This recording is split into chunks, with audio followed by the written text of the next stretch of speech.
Olá, Marcelo, boa tarde. Oi, oi. Oh, Rafa, boa tarde. Oi, oi. Olá, Prof. Marica, boa tarde. Tá me ouvindo bem?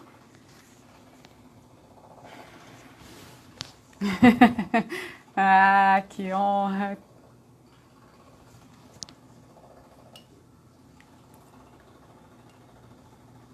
Oi, oi, gente, boa tarde. Oi, Mahara. Oi, oi. Oi, oi.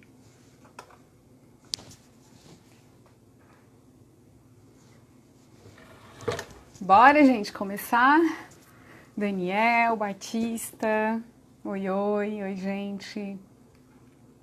Boa tarde. Então a gente vai, se a tecnologia colaborar, então, para a última entrevista, a quarta do segundo ciclo de entrevistas do Literatura em Prosa, né, que é um projeto de extensão do Programa de Pós-Graduação em Literatura da Universidade Federal de Santa Catarina, e que é um projeto de extensão, né, desse programa que busca, então, projetar o trabalho de escritores contemporâneos de Santa Catarina que produzem em Santa Catarina. Sintam-se todos convidados a postar comentário, a jogar coraçãozinho ali, tá? Por favor, a me interromper. Eu vou tentar manejar essa dinâmica da melhor maneira que eu conseguir, tá? Como a gente vai falar de biografia hoje, da escrita de si, de memória, eu vou começar citando dois trechos que, para mim, de alguma forma, se conectam e dizem desse gênero que é tão potente. Oi, Clarice, já te chamo. O primeiro trecho que eu vou ler é do Gabriel Garcia Marques, tá? Que diz o seguinte: a vida de uma pessoa não é o que lhe aconteceu, e sim o que ela lembra e como lembra. O segundo trecho é do Roland Barthes, numa tradução da Leila Perrone Moisés, que diz o seguinte: não há biografia a não ser a da vida improdutiva. Desde que produzo, desde que escrevo, é o próprio texto que me despoja, felizmente, da minha duração narrativa. O texto nada pode contar, ele carrega meu corpo para outra parte, para longe de minha pessoa imaginária, em direção a uma espécie de língua sem memória que já é a do povo, mesmo se dela ainda estou separado por meu modo de escrever. E agora, para pensar isso com a gente, dividir um pouco da experiência desse narrar de si, dessa escrita sobre si, acessando a imaterialidade da memória, eu quero convidar então a escritora Clarice Fortunato. Vem, Clarice. Gente, oi, oi.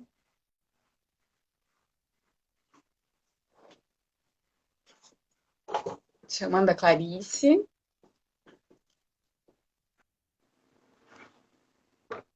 Oi, Clarice. Oi, oi. Oi, Tudo me bem? ouve bem? Tudo bem. Te ouço. Tá me ouvindo bem? Sim, Tô, né? Eu te tá. ouço. Ótimo. Bem-vinda, Clarice. Obrigada por aceitar o convite, por organizar, né, a tua rotina para conversar com a gente no Literatura em Prosa. Para começar, Clarice, diz pra gente, quem é a autora da Vida nas Ruas ao Teto dos Livros? Então, no caso, a autora é aquela personagem do livro também, negra, feminista,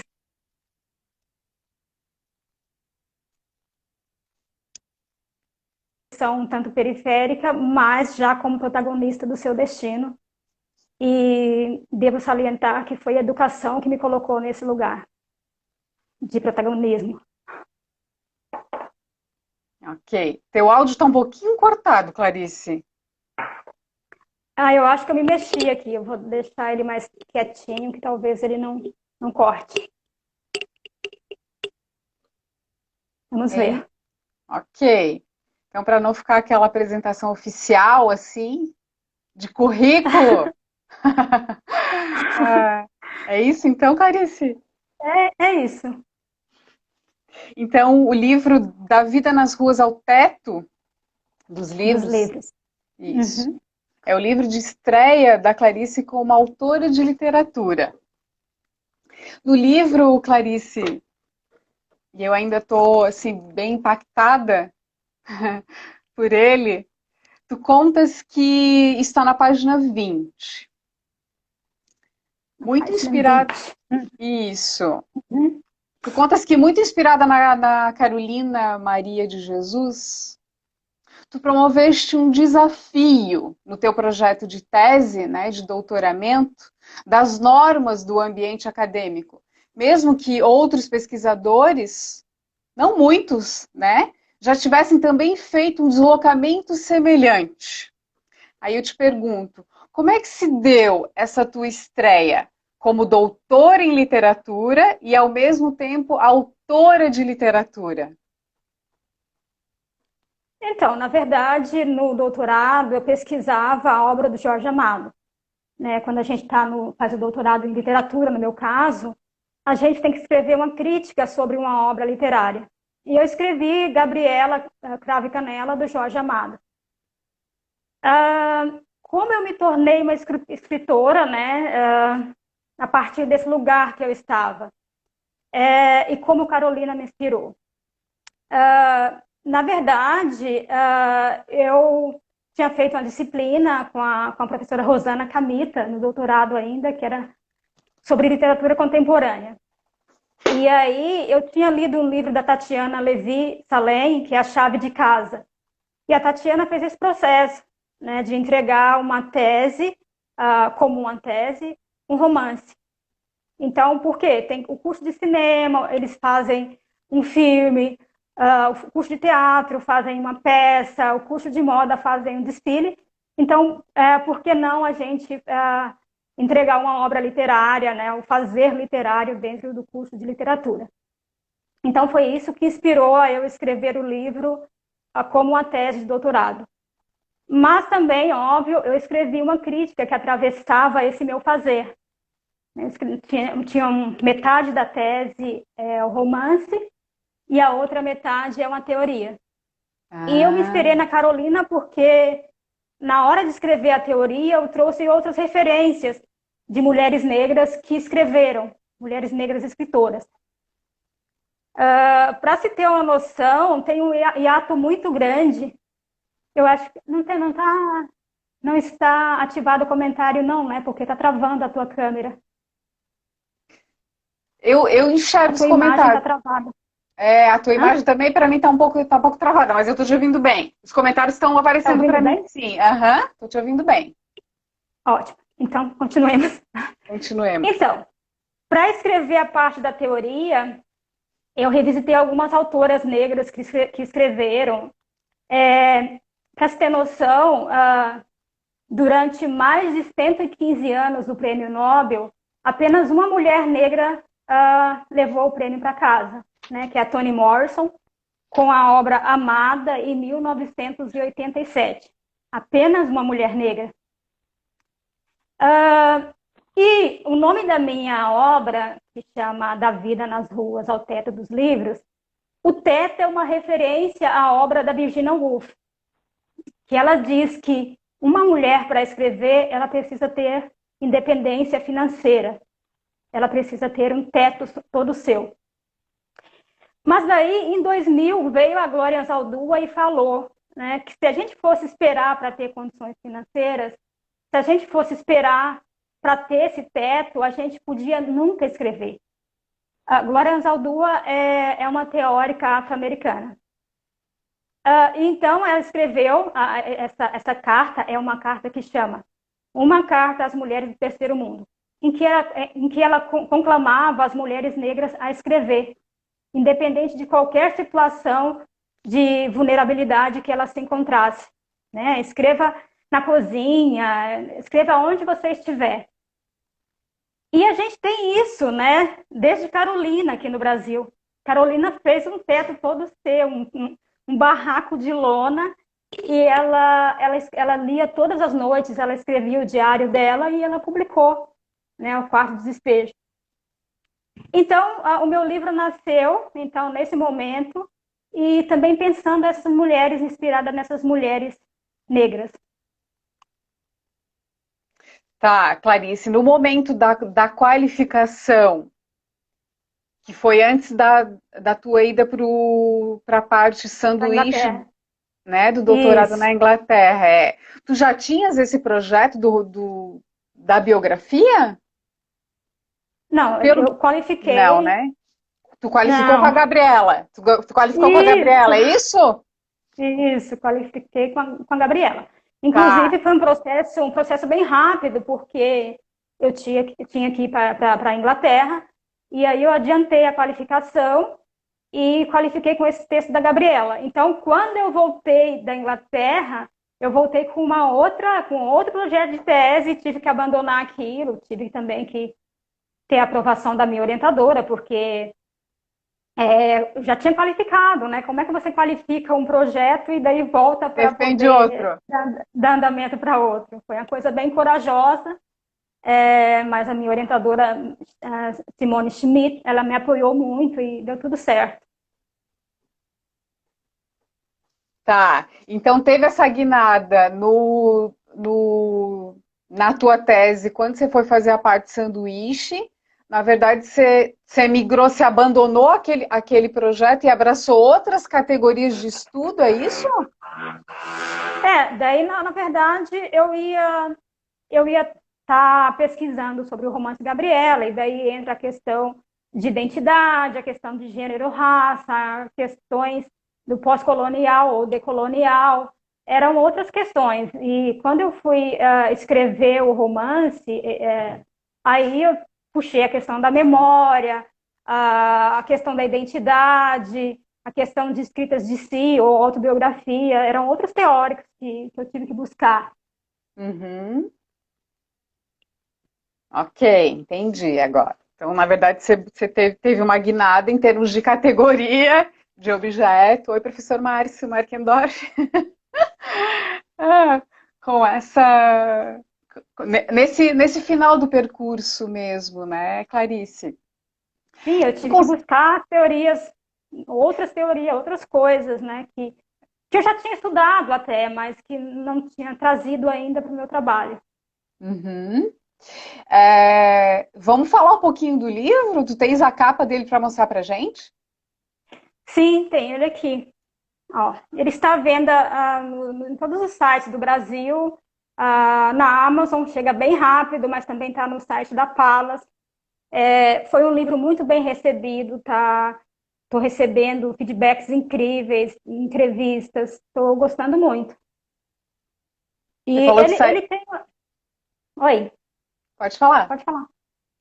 Ele tem uma linguagem poética, né? É uma narrativa em primeira pessoa.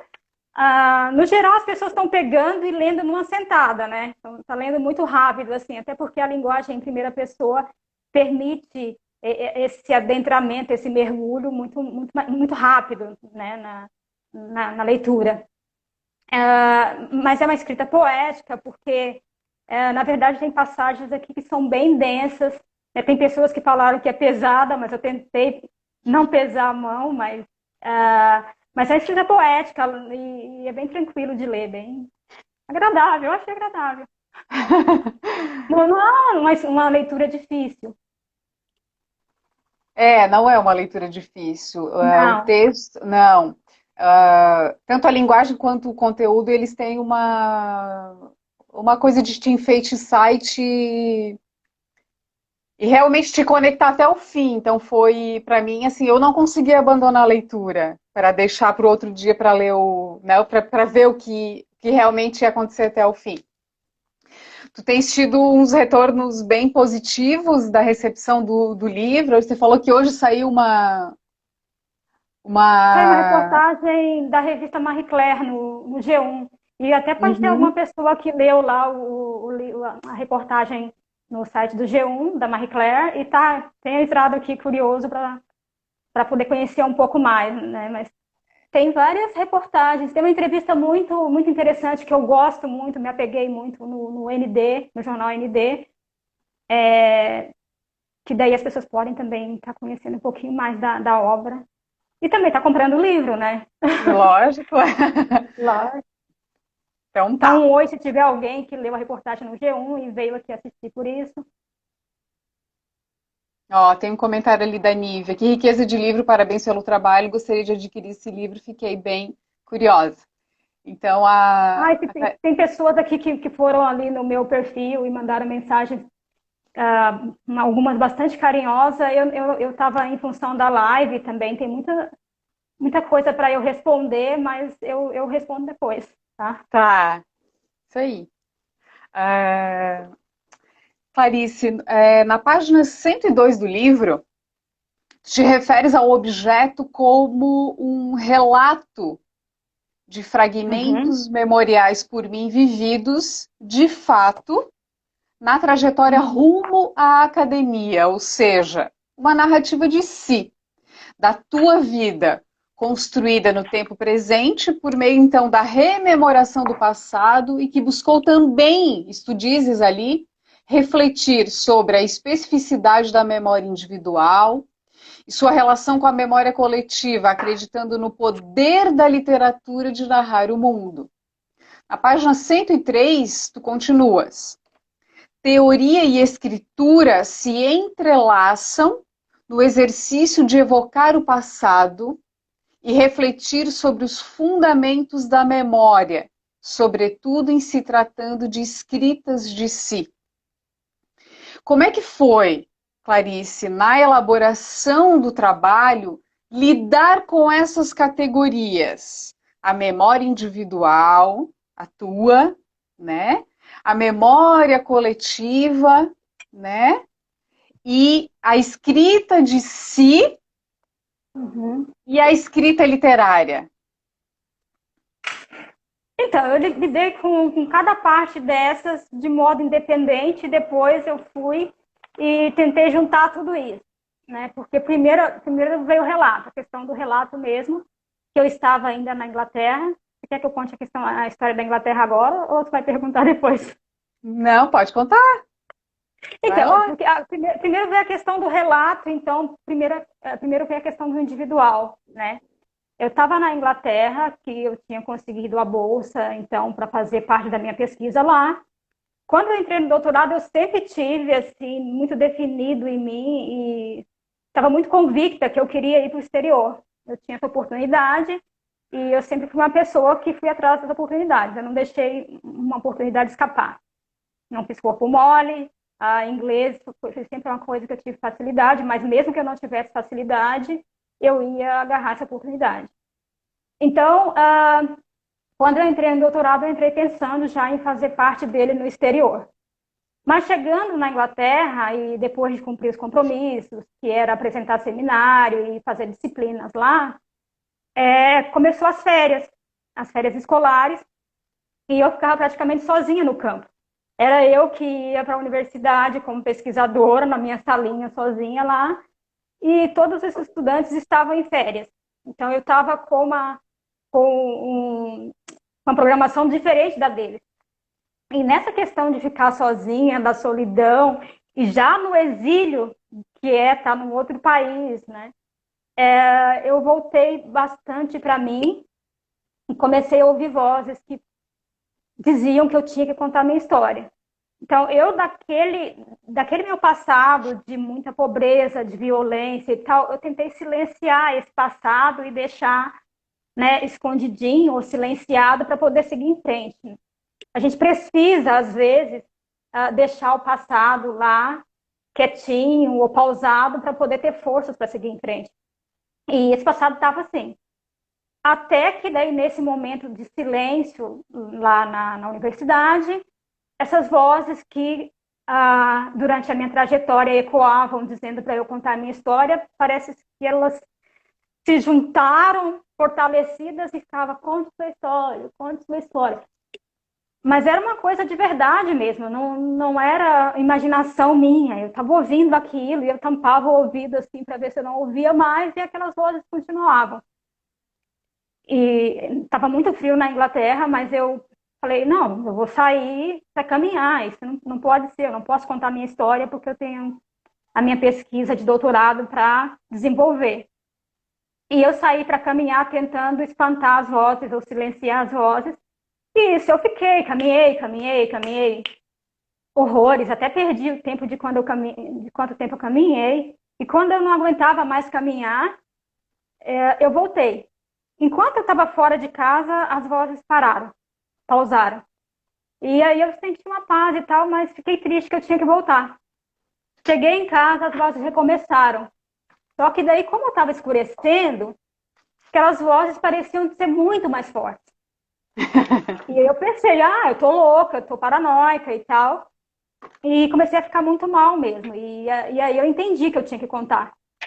Aí eu comecei a me lembrar da Denise Paraná, do meu outro chefe que tinha falado que eu devia contar a minha história, e outras tantas pessoas. A Cleusa Soares. Essas pessoas tinham me falado mais de uma vez para eu contar a história. Eu falei, tá bom, então se eu tenho que contar mesmo, eu vou sentar aqui e vou contar. Peguei um papel, tentei escrever, as lágrimas caíram, banharam a folha e daí rasgava tudo, eu não conseguia escrever. Então eu comecei a ditar, aí foi esse processo da narrativa mesmo, de contar a minha história ali, ditando, né, no celular. E aí depois editei isso, mandei para a Denise Paraná, e a Denise falou para mim que não era uma coisa para eu me livrar em 15 páginas, que foi a princípio o relato que eu consegui. Não era uma coisa para eu me livrar, era uma escrita muito potente e que eu devia publicar isso em uma outra forma, que fosse alcançar muitas outras pessoas, né? E que eu não ia me livrar daquilo daquele jeito. E aí voltou toda a paranoia. Eu falei, não vou fazer isso, imagina, tem a minha pesquisa, já escrevi, não vou fazer. Mas aí as vozes voltaram a me infernizar. É igual aquele filme lá, Ghost, eu gosto de sempre falar isso, do outro lado da vida, em que o fantasma fica infernizando a personagem para ela poder ajudá-la a descobrir quem foi que matou ele. E aí eu percebi que eu não teria paz enquanto que a paranoia, né, ela ia continuar enquanto eu não contasse a minha história. E aí, a partir do momento que eu decidi fazer isso, que eu entendi a importância de contar a minha história, eu consegui finalmente um silêncio, uma paz, e comecei a escrever, peguei esse texto e comecei a editar. Aí veio a parte da literatura. Eu já tinha conversado com a minha orientadora, tinha convencido ela a mudar o meu projeto. E começou a parte literária. Como que você vai transformar esse relato num texto mais literário?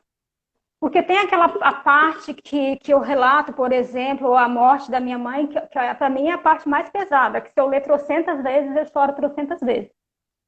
Aí eu pensei, como é que eu vou tornar esse texto, por exemplo, num texto mais leve?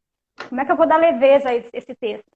E aí foi questão de colocar esse texto em terceira pessoa, ele está em toda em terceira pessoa em forma de um diálogo que eu tenho com a minha mãe, que talvez tenha sido um diálogo que eu não consegui fazer, a parte que eu não consegui me despedir da minha mãe. E é engraçado como esse diálogo ele vem 40 anos depois, esse diálogo com a minha mãe, porque olha a potência da literatura, olha a potência da escrita, porque naquele tempo eu era muito criança. Eu não sabia que a minha mãe nos meus braços, né? Não tinha noção que ela estava morrendo. E para mim eu só queria acordá-la, eu queria achar que ela não morre, né? E então eu não me despedi, não tive esse diálogo. Essa escrita, esse capítulo que chama Perdi. Ai meu Deus, deu um branco agora. Perdi minha matriz, alcançar. Ai, me ajudem, quem está aí. Perdi minha matriz, acertaram o meu calcanhar de Aquiles. Esse é o capítulo que eu mais gosto, né? Então, foi aí que teve esse diálogo com a minha mãe, né? Porque naquele momento eu estava realmente em choque pela perda.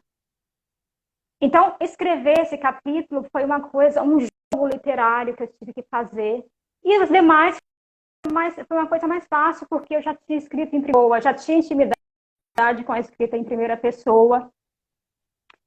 A questão coletiva tem a ver com todas as discussões que eu tive no mestrado e no doutorado. A questão de saber que essa minha demanda em escrever o livro era uma demanda coletiva. Essas vozes que me impeliam a escrever o livro eram vozes ancestrais, né? Tipo, quantas vozes me impeliram até aqui? Quantas mulheres negras me inspiraram? Então, isso tem a ver com o coletivo. A importância e a força que eu tive que ter, né? Porque tem uma parte do livro que eu digo que eu fiquei com muito pudor de contar a minha história, porque eu quase não falava dela, porque eu me sentia nua, me sentia desnuda. Eram muitos segredos, muitas cicatrizes que por muito tempo ficaram encobertas. Então, eu tinha um certo pudor em estar trazendo isso a público. Entendi a importância de esse livro foi quando eu tive noção de quanto isso podia ser interessante, né?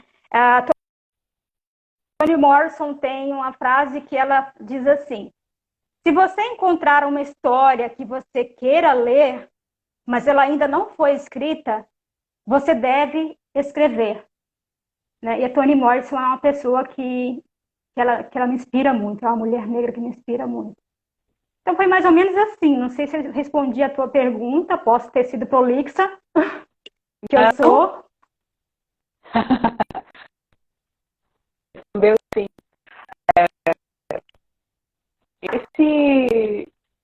Esse capítulo que você reescreveu, né, jogou para a terceira pessoa e tal, realmente talvez seja o que eu vi também mais forte, que me sensibilizou muito, Clarice. Eu separei um trecho dele. Ô Camila. Oi. Eu acho que tu devia desativar os comentários para não ficar travado, porque a tua fala está travando um pouquinho.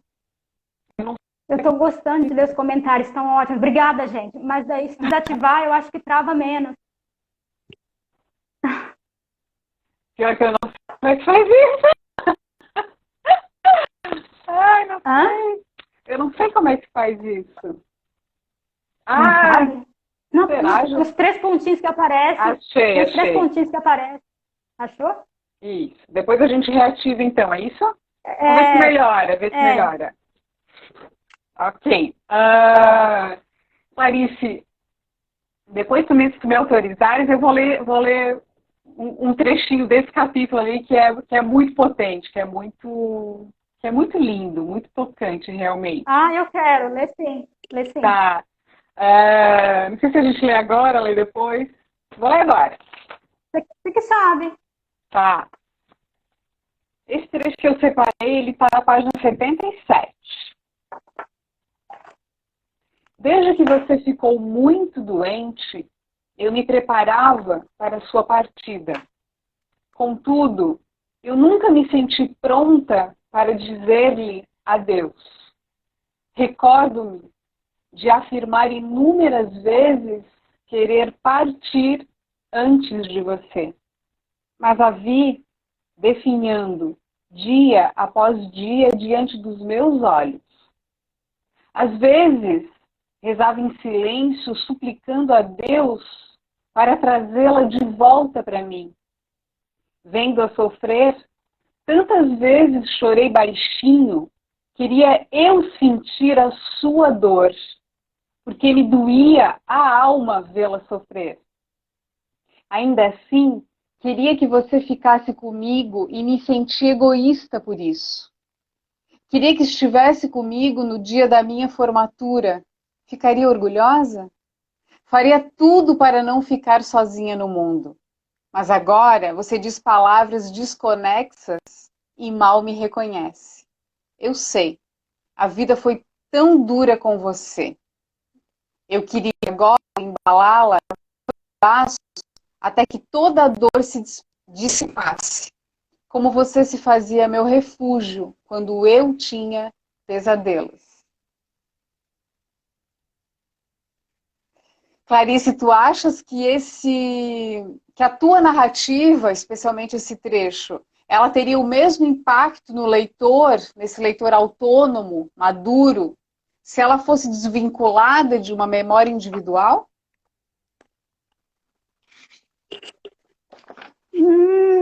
Eu acho que não.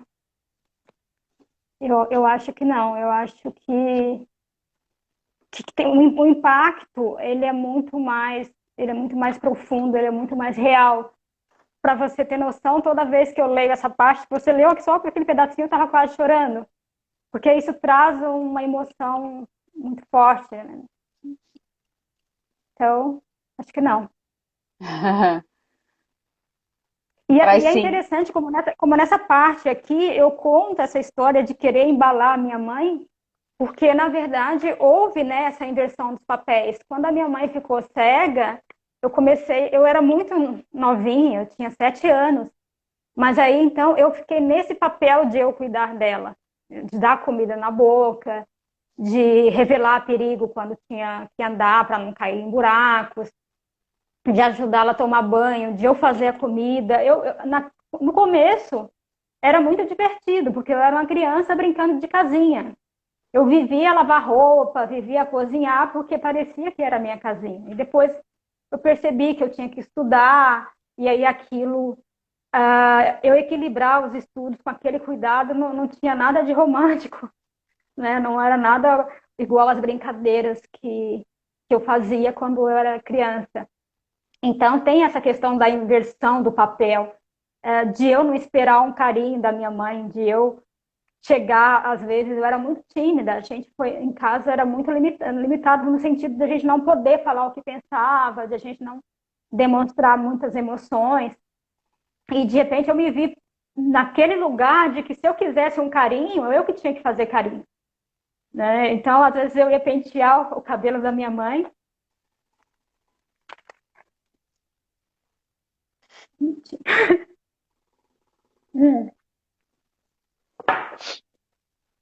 eu ia pentear o cabelo da minha mãe e eu disfarçava um carinho, eu fazia um carinho no cabelo dela porque eu queria fazer carinho, mas eu era muito inibida, né? Então na hora de pentear, eu já fazia o carinho ali, gente. Enfim, quando eu queria um carinho, eu que tinha que fazer, não era minha mãe que chegava e fazia um carinho para mim.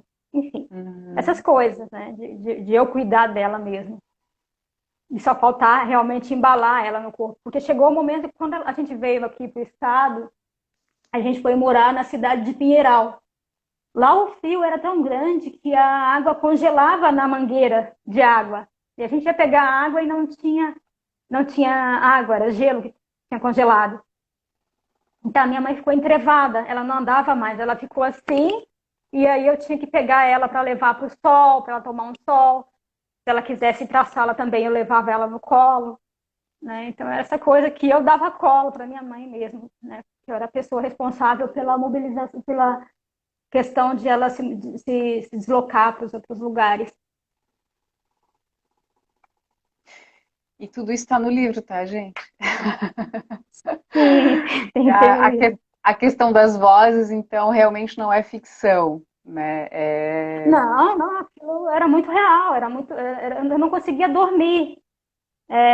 Eu tampava o ouvido e aquilo voltava. E eu Te achei que eu estava ficando assombrava, louca, né? mas eu nunca tive nada, nunca tive paranoia, nunca tive nada disso. Não usava droga, não uso droga. Então não tinha como ser paranoia. Eu estava muito lúcida, estava cumprindo todas as etapas do doutorado, né? Então, realmente foi uma paranoia real. Eram vozes mesmo, uma coisa transcendental. Uhum.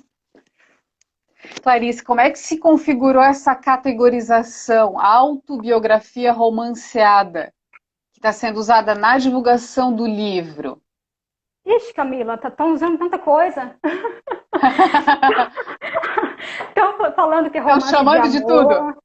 Ah, Isso, a gente não tem mais como segurar depois que a gente escreveu, de repente ele vai parar num estante. Uns chamam de romance de amor, outros de autobiografia. Eu costumo dizer que é escrita de si ou uma autobiografia ficcionalizada. justamente porque depois de ler Benjamin, depois de ler os teóricos da memória, eu entendi que a gente nunca tem um acesso direto à memória, né? O Henry Bergson e tantos outros teóricos que dizem isso, que a gente não tem esse acesso direto à memória. Então, a minha memória, como é uma coisa de 40 anos atrás, é uma memória muito distante. E, como eu te falei, a questão do capítulo que fala da minha mãe é uma coisa meio ficcionalizada mesmo, porque eu estava em choque naquele momento. Nunca aconteceu aqueles diálogos de verdade. Eu realmente fiquei em vários diálogos no meu choque, eu realmente falava aquilo, né? O que eu vou fazer sem você, aquela coisa toda. Era muito mais do que o que está no livro, eram diálogos muito maiores que eu não lembro, que eu não tenho acesso a essa memória. Então, por isso que eu falo que é ficcionalizado, né? Porque não, realmente era uma coisa muito dolorosa, né? Eu costumo dizer que o passado é um país estrangeiro e é um deserto que ninguém quer atravessar. Ainda mais quando tem dor, assim, né? Obviamente que é um passado de alegrias, um passado de coisas boas, de memórias boas. É bem mais fácil voltar a isso, mas no meu caso, que era um passado de dor, um passado de traumas, de perdas, de violência, um deserto que ninguém quer regressar, né, para esse passado. Então é por isso que eu chamo de ficcionalizada. Ok. Ao se desafiar nessa escrita, Clarice, subjetiva e catártica, e tu falas, né, dessa catarse no livro, na tarefa de narrar isso que escapa e vai escapar para sempre da memória, como tu falaste, e gerar essa narrativa ao mesmo tempo da memória, né? Tu ainda buscaste refletir sobre essas vidas marginalizadas, sobre o peso de ser mulher, negra e pobre no Brasil e o impacto desses fatores no seu cotidiano miserável e violento, sobre as relações sociais na contemporaneidade e os requisitos das práticas sociais no período colonial escravocrata. Isso está no livro, né? Uhum. O que representa para ti hoje ocupar esse lugar de quem socializa um relato testemunhal que foi abraçado pela universidade e porta um saber poético e político da escrevivência, como diria o professor Márcio Markendorf, vinculando a tua escrita à escrita da Conceição Evaristo, né, que ele diz que é tua companheira de armas e luta.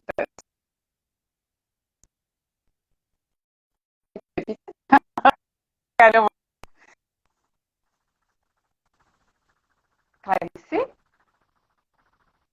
Oi, eu tô te ouvindo cortada. Ah, A tua fala tá cortada. Eu não sei se a minha também tá cortando. não. Tá cortando a minha também? A minha tá cortando também? Ou só a tua? Fala. A tua fala tá cortando. Ó, vou tentar repetir, tá? Mais ou menos eu entendi. Ok.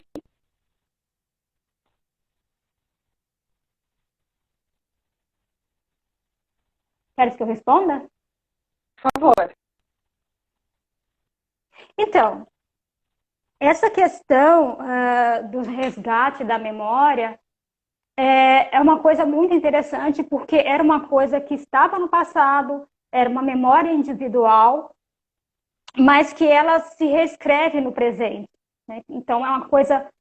Porque, assim, desde cedo eu sempre me reconheço como mulher negra, mas eu não entendia o que se tem de nascer uma mulher negra no Brasil, né? Então, na introdução do meu livro, eu cito Gioconda Belli e falo que 3 fatores que eu não escolhi, né, marcaram todas as esferas da minha existência: ser mulher, ser negra e ser pobre.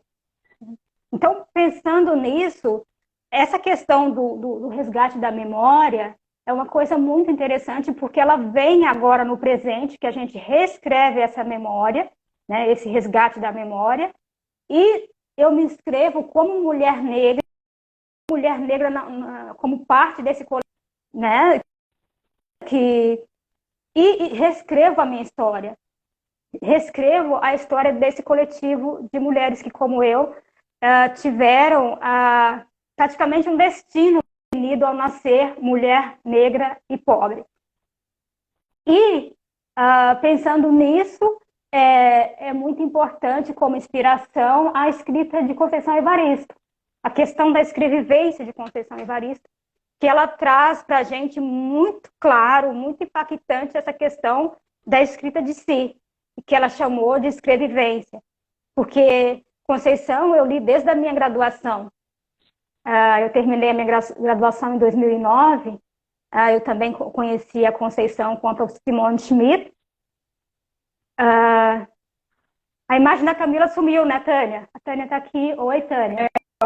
Então, a escrita de uma mulher negra como Conceição Evaristo, fazendo esse resgate da memória, da importância da memória como coletivo, ela se faz muito importante e também faz a gente reconhecer como coletivo a importância de livros de memória, a importância de se ter mulheres negras não só nesse lugar de objeto de pesquisa, como a gente vê no meio acadêmico, mas também como protagonista da sua própria história, né? Como agente dessa escrita, né? E não só como objeto.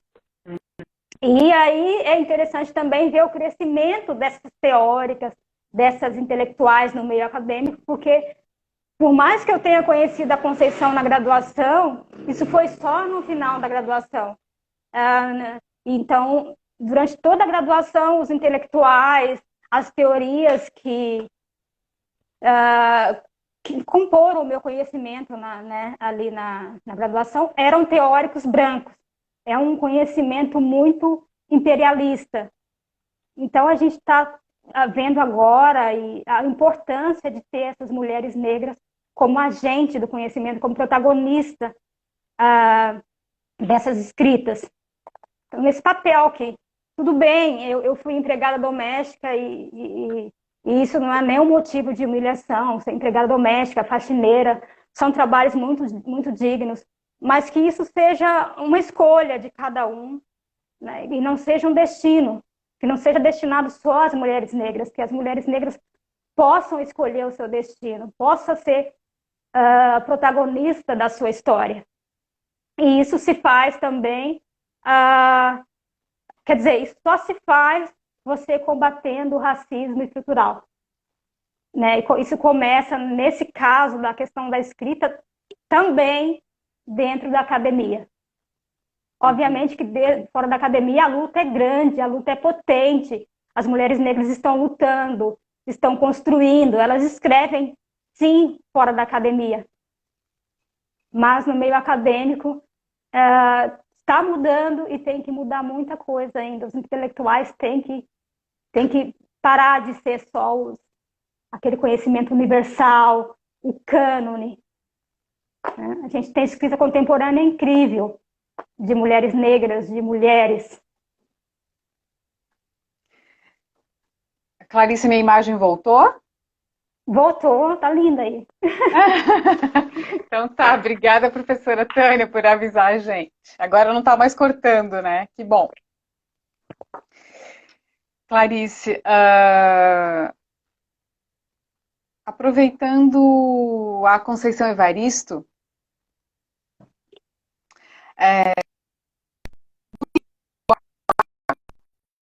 que é ficcionalmente questões muito delicadas e semelhantes abordadas por ti no livro, a Heloísa Gomes, ela fala no prefácio o seguinte: mas a positividade... Tá cortando, Camila.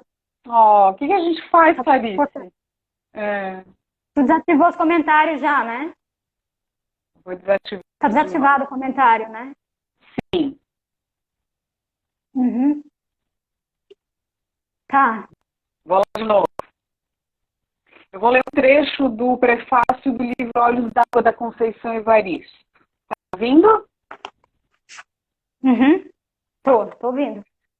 A imagem tá embaçada. Ok. Enfim, o livro também trata de questões, mas aí à luz da ficção, né, essas questões delicadas e trágicas que tu também tratas de alguma forma no teu livro. E aí Luísa Gomes fala no prefácio o seguinte: a positividade textual prevalece, apesar de tudo. Uma positividade em que escrever é certamente uma maneira de sangrar, mas também de invocar e vidas construídas com fios de ferro, porém preservadas com a persistente costura dos fios da ficção. Camila, tá travando muito, eu não tô entendendo. Oh, Tá travando bastante a tua fala. eu te ouço bem. Eu vou então suprimir esse texto e vou te fazer a pergunta. Vamos ver se vai, Clarice. Como é que é para ti, no teu caso, que não está lidando com ficção, mas com biografia, com memória individual, se desligar do texto? Como é que é para ti se desligar dessas memórias e dessas dores, desses momentos que foram invocados, ao ocupar esse papel de narradora de si? Dessa narradora que tenta se libertar da tutela da fantasia para se manter fiel à verdade material da memória. Conseguiu ouvir? Sim, consegui. Então, não é um processo fácil. Isso tem a ver também com o momento, né? Então, volta Benjamin e Bergson e Henry Bergson, e a gente começa a pensar no tempo que eu tenho em contato com essa escrita e com essa memória. Agora eu sou uma leitora, a escritora, né? Já o texto está lá publicado, não estou voltando a escrevê-lo de novo, então eu sou uma leitora. Essa questão de eu desvincular do texto, isso vai depender do momento. E aí também, eu não sei, de repente, o tipo, a parte da memória que eu estou tendo acesso do livro. E agora, depois de ter lido e relido, de ter revisto a minha escrita, de ter atravessado essa escrita com as questões de memória, com as questões teóricas, elas parecem bem mais fáceis de resolver. Né? É um processo que fica muito... que você acaba fazendo uma hermenêutica, um entendimento da sua escrita, um entendimento do seu processo de escrita, o entendimento do seu papel naquela escrita. E mesmo quando eu resolvi que, para mim, essa escrita ela tinha uma importância, um papel coletivo, eu consegui me desvincular um pouco dela. Mas é um processo que, dependendo do momento que eu volto para essa escrita, ele me impacta de uma maneira diferente. Por exemplo,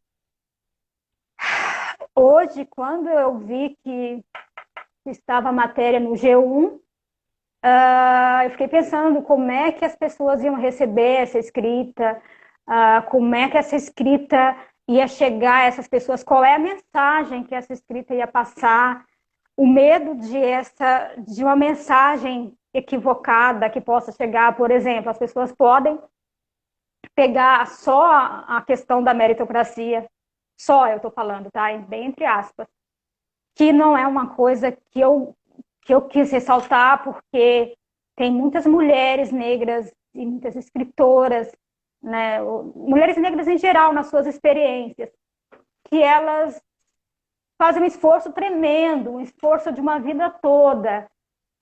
Elas nadam e morrem na praia, e não é porque elas não mereceram. Pessoas que têm muito mais mérito que eu, e elas nunca conseguem sair daquele lugar de vulnerabilidade, porque o sistema é muito duro, porque é tudo muito mais difícil quando você é uma mulher negra. Então não tem a ver com a questão de merecimento. As pessoas lutam, as pessoas merecem sim conquistar aquilo, o objetivo pelo qual elas estão lutando, mas elas não conquistam. E isso não tem nada a ver com mérito, isso não tem nada a ver com não merecer. Então, essa é a questão que daí a gente fica preocupado, tentando fazer com que as pessoas não recebam uma mensagem, tentando ter controle do texto, Não. entende? Não Aham. temos controle, eu sei que não temos. Não. Mas como eu não morri, graças a Deus, com o retorno do autor, eu estou aqui para dizer que eu não gostaria de enfatizar a questão da meritocracia. Não. Ok. Clarice, se tu pudesse escolher um leitor para o livro, qualquer pessoa, ausente ou presente, quem seria? Um leitor? É... A minha mãe, lógico. A Oh, minha mãe. Minha mãe oh, foi meu navio negreiro. A minha mãe é o meu navio negreiro, por mais que agora seja imaginário. Ela é a potência que me move, é o meu barco. Então, obviamente que eu gostaria que ela lesse, que ela fosse a minha leitora, que ela fosse a minha maior crítica e talvez ela tivesse orgulho. o que que tu acha que ela diria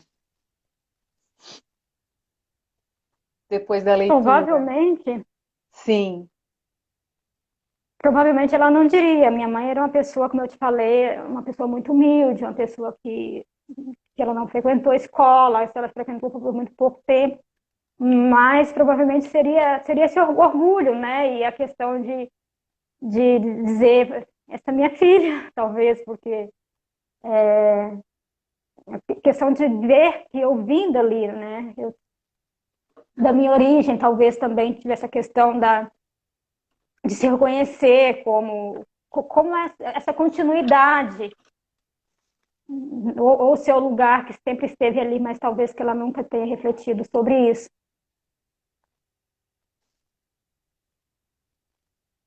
Tu queres ler pra gente um trechinho do livro? Ah, sim, eu separei um trechinho aqui. Por favor. Mas eu confesso que eu acho que eu sou melhor escritora do que leitora. Então eu vou ler, ler só um pedacinho. Sim. Eu vou ler um pedacinho da página 21, que é quando eu explico o porquê de eu ter escrito esse livro. Então fala assim: quando decidi escrever esta história, eu estava convicta. Ainda assim, enfrentei o desconforto ao revisitar o passado. Eu quis regressar, mas tive medo do que encontraria. Cogitei suspender a busca, mas já não era possível. Uma força misteriosa impelia-me a mergulhar. Ao me impulsionar, meu espírito foi tomado por uma sinestesia, até então desconhecida. Ora, um calafrio, como se, sem proteção, eu estivesse prestes a saltar de paraquedas. Ora, uma onda febril, dor, por me ver desnuda.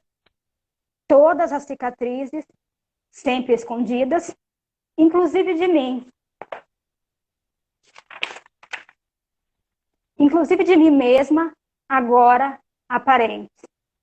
Experimento o cheiro de infância, um gosto amargo da dor. Eu esquivei-me da abstração no monólogo ou diálogo. Não sei ao certo, porque outras vezes, outras vozes se juntariam ao meu coro. Se juntaram, perdão, ao meu coro, com meu alter ego, que tentava me persuadir num desatino sem fim.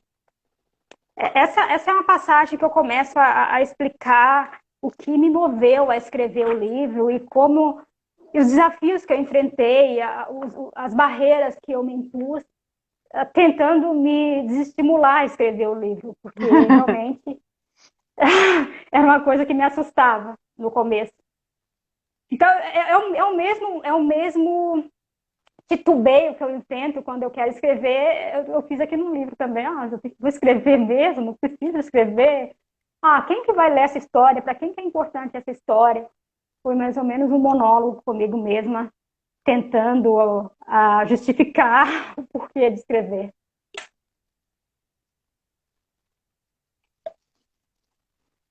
Clarice, Hum. enfim, quem sou eu, né? Mas o teu texto é extremamente bem-vindo, potente. Eu não passei por nada do que tu passaste, né? E, e realmente tu conseguiste, de alguma maneira, me inserir nesse lugar com a tua escrita, né, e com a tua memória, com a tua experiência, de uma maneira muito tocante. Realmente o teu texto, para mim, ele tem essa potência de levar uma humanidade para quem vive aquela história, porque eu não li aquela história. De alguma maneira eu te acompanhei, eu estava ali, né? Como uma lente observando e te imaginando, e eu construí essas cenas do meu jeito, com o meu repertório, muito automaticamente, assim, a tua escrita me levou a construir essas cenas, essas imagens, né? Eu tenho uma imagem da Clarice criança, da Clarice que guia essa mãe pela rua, que de alguma maneira exerce essa maternidade de uma maneira muito precoce. Então, o texto é muito precioso. E eu fiquei morrendo de vontade de te conhecer, Clarice, depois de ler o teu texto. E, e meu Deus, quem não leu tá perdendo, né? Eu acho que é o mínimo que eu posso dizer das minhas impressões. Tá dando para me ouvir? Sim, Tá? quem sabe tu abre o comentário agora para eles fazerem pergunta, quem não leu ainda, que É, tá isso aí. aí. Gente, eu abri agora, se alguém quiser fazer pergunta. A conexão não tá muito legal, mas assim, eu quero deixar o convite expresso, a gente tem alguns minutinhos ainda. Para quem não leu ainda, para quem curte a escrita de si, curte, né, esse gênero que é a biografia, que realmente mergulhe nessa leitura, porque não vai sair ileso dela. Né? A Clarice tem essa.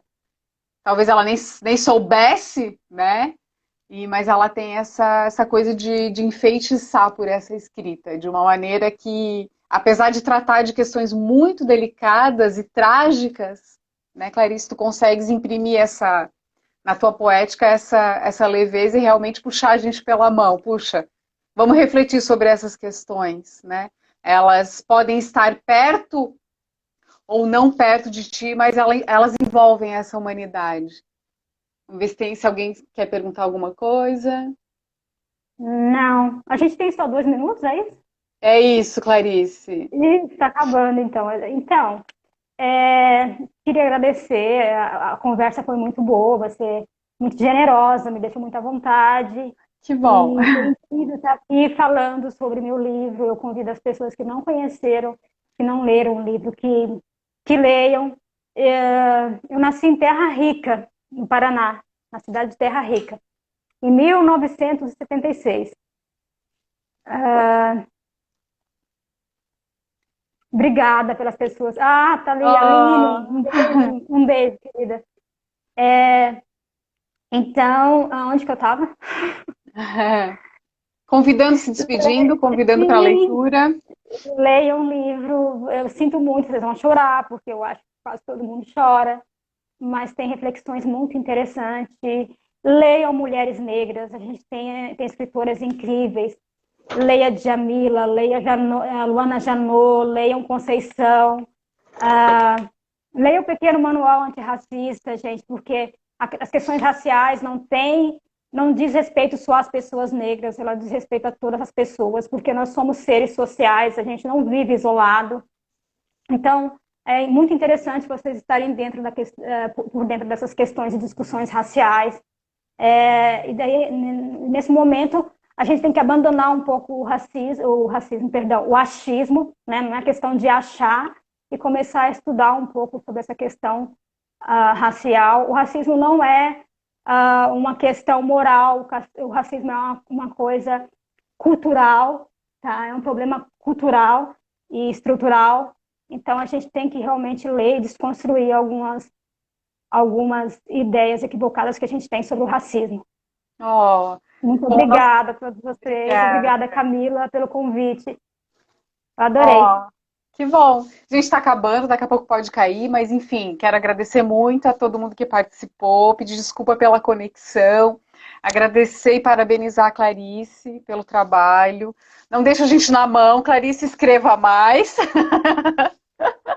Não para por aí, a gente não falou dos teus projetos, mas eu sei que tem muita coisa engatilhada e a gente vai aguardar, tá? Teus próximos Sim. textos. Gente, na semana que vem a gente começa um novo ciclo, tá? De entrevistas com mais duas.